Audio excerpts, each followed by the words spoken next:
Hey everybody, happy Friday. I'm super pumped for a couple of reasons. One, because it's Friday and the weekends are always great.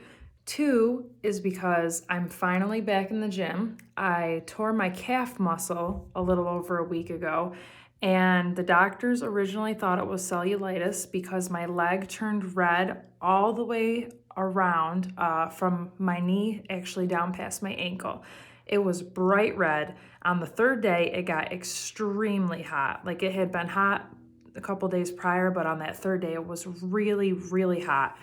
That made me completely nervous, and I thought, oh my gosh, possibly I have a blood clot, which is called a DVT in your leg.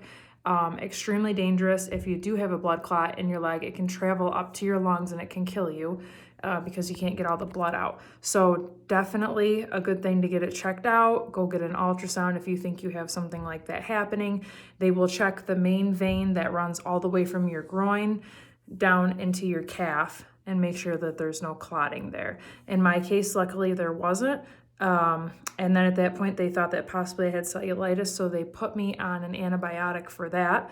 Cellulitis is not the same thing as cellulite. It is not for cottage cheese legs. It is an infection, a skin infection that you can get from having any open wound in your leg or near that area.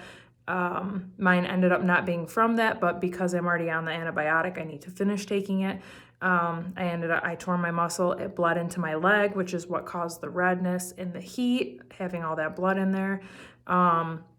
So if that does happen to you, be extremely, extremely cautious. Keep your leg elevated. For the first 48 hours, you want to alternate between icing and heating it, as long as you don't have a blood clot, because if you do have a blood clot, heat is bad. So rule that out first.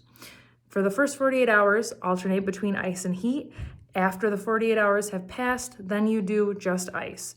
You definitely want to keep your leg elevated during this time, and I can tell you from experience, it is so painful. It is extremely, extremely hard to walk, and you will lose quite a bit of your strength in your calf.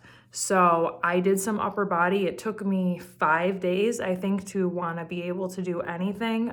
Mentally, I wanted to come in the gym and work out, but I couldn't physically. You want to be super careful not to push it because you can re-injure yourself or injure yourself further, which is not a good thing.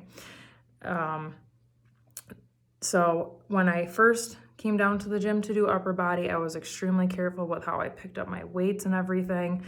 I didn't want to put any extra pressure on that leg, so I would make 2 trips carrying the weights and carry them on the opposite side of my body versus grabbing a dumbbell in each hand and taking it where I need to, like I normally do.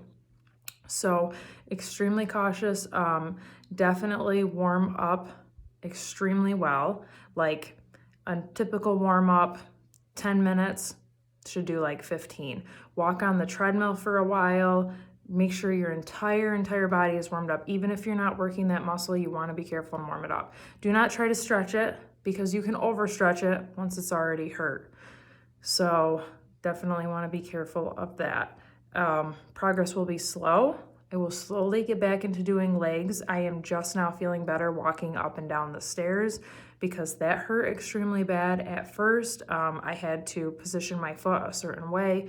Laying my daughter down in her crib, I had to make sure this foot was up off the ground because otherwise, when you lean over, you stretch your calf muscle. It's amazing how much you use different muscles for that you don't realize until you injure that part of your body. So I hope this video helps everybody. I hope you're not watching this video because you have an injury like this, but if you do watch this, it's probably because you are worried about having something like this.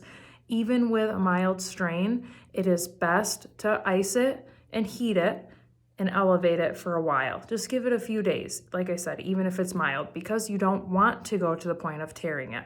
Unfortunately, with mine, I had no warning signs and it tore right off the bat.